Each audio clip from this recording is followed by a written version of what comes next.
नमस्कार दोस्तों, रस खान के दोहे में आप सभी का स्वागत है। आज हम इन दोहों और उनका अर्थ समझने का प्रयास करेंगे। ये दोहे हैं। देखियो रूप अपार, मोहन छवि रस खानी, मोमन मानिक ले गयो, मन लीनो प्यारे चीते, बंक बिलोचन हंसनी, अरी अनोखी बाम तो। चलिए शुरू करते हैं। देखियो रूप अपार, मोहन सुंदर श्याम को, वह ब्रिज राजकुमार, हिय जिय नैननि में बसियो।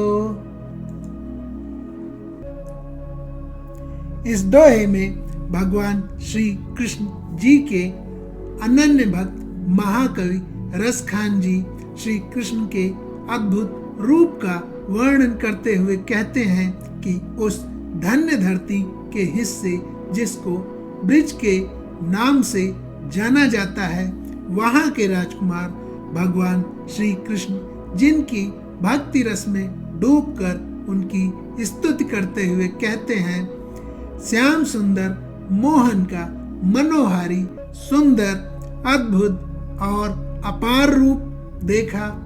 और रसखान जी उल्लेख करते हैं कि रूप ऐसा है कि वो मेरे हृदय, मन, मिजाज, जी, जान और आँखों में अपना स्थान बनाकर बस गए हैं। उनको उनकी ही छवि दिखाई देती है।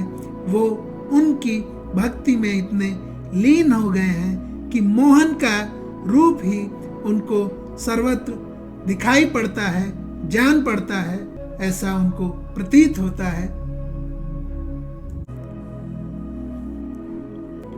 मोहन छवि रस खानी, लखी अब द्रग अपने नाही, ऊंचे आबत धनुष से, छूटे सर से जाही। इस दोहे में भगवान श्री कृष्ण जी के अनन्य भक्त महाकवि रस खान जी नैनों में श्री कृष्ण बसे के बारे में बताते हुए कहते हैं कि भगवान श्री कृष्ण की अति सुंदर मनोहारी छवि को देखने के पश्चात उन आंखों पर अब ऐसी कृपा हुई है कि अब आंखें सिर्फ प्रभु को देखती रहती हैं और कुछ देखती ही नहीं है और ना ही कुछ और देखना चाहती हैं। इसलिए अब यह आंखें रस खान की नहीं रह गई हैं। इन पर से उनका नियंत्रण खो गया है। उन आंखों में कृष्ण के रूप में ऐसी मगन हो गई हैं कि वो अब उन पर से हटती ही नहीं। वह उन्हीं की भक्ति रस में डूब चुकी हैं। जिस तरह धनुष से एक बार बाण निकल जाता है तो वह कभी वापस नहीं आता, उसी प्रकार रस खान की आंखें भी अब प्रभु की भक्ति में लीन हो गई हैं। अब वो रस खान की भी नहीं सुनती। मोमन मानिक ले गयो, चीते चोर नंद नंद, अब बेमन मैं क्या करूं, परी फेर के फन। इस दोहे में भगवान श्री कृष्ण जी के अनन्य भक्त रस खान जी मन में श्री कृष्ण बसे के बारे में बताते हुए कहते हैं कि भगवान श्री कृष्ण ने उनके मन रूपी माणिक्य रत्न को चुरा लिया है। अब बिना मन के वह क्या करें। अनमने मन से अब दूसरे कोई काम अब उनसे होते नहीं हैं। वे तो भाग्य के फंदे के फेर में हैं, जकड़ लिए गए हैं। अब तो बिना आत्मसमर्पण के दूसरा कोई उपाय नहीं रह गया है, अर्थात अब रसखान का मन अब उनके आराध्य श्री कृष्ण के पास है और वे पूरी तरह से उनकी भक्ति के सागर में डूब चुके हैं और अब पूर्ण रूप से उनके प्रति समर्पित हो चुके हैं। उनका बस शरीर ही उनके पास है, मन तो श्री कृष्ण में ही बसता है। मन लीनो प्यारे चीते पे छटाक नहीं दे, यह कहा पाटी पढ़ी दल को पीछो ले।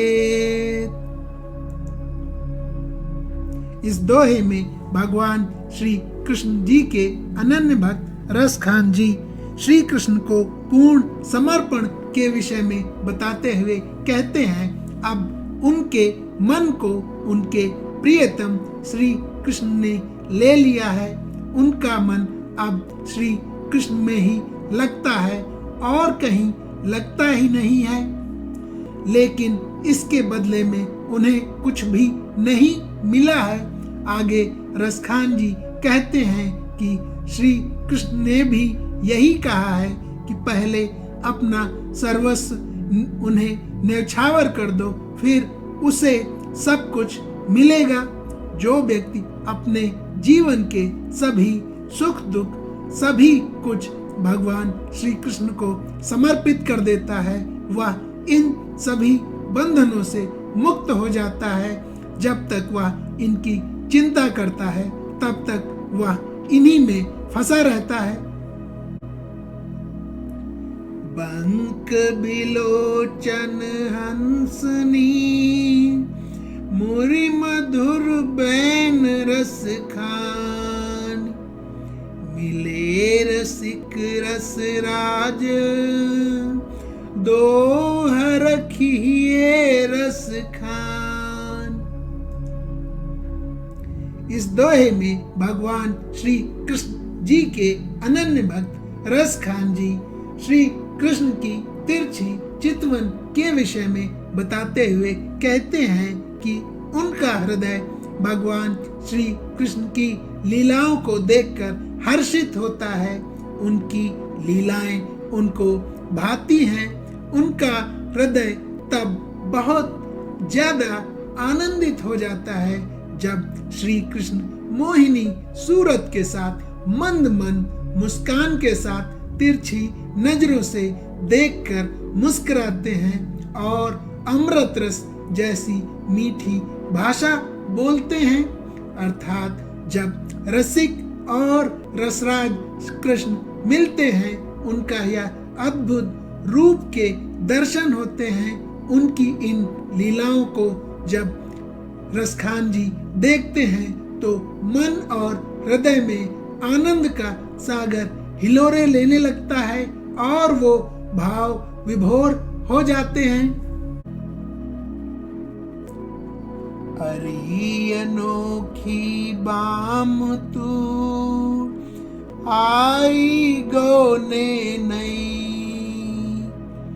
बाहर धरसी न पाम है छलिया तू ताक में। इस दोहे में भगवान श्री कृष्ण जी के अनन्य भक्त रसखान जी श्री कृष्ण के छलिया रूप का वर्णन करते हुए कहते हैं कि श्री कृष्ण जी की लीलाओं का कोई पारंपार नहीं है। रसखान जी गोपियों को संबोधित करते हुए कहते हैं, अरे अनुपम सुंदरी, तुम नई नवेली दुल्हन अभी गौना कराकर ब्रिज में आई हो, क्या तुम्हें कन्हैया का स्वभाव पता नहीं है? अगर तुम घर से बाहर निकली तो वह तुम्हें अपने प्रेम जाल में फंसा लेगा। वो छलिया जिसकी मोहिनी सूरत और अपनी तिरछी चितवन और अपनी मंद मंद मुस्कान से आपको मोह लेगा। आप उसके प्रेम में पड़ जाओगी, आपका मन आपका नहीं रहेगा, वो श्री कृष्ण का हो जाएगा। अगर आपको हमारा वीडियो पसंद आया है तो कृपया लाइक, शेयर और सब्सक्राइब करें। आप सबका धन्यवाद।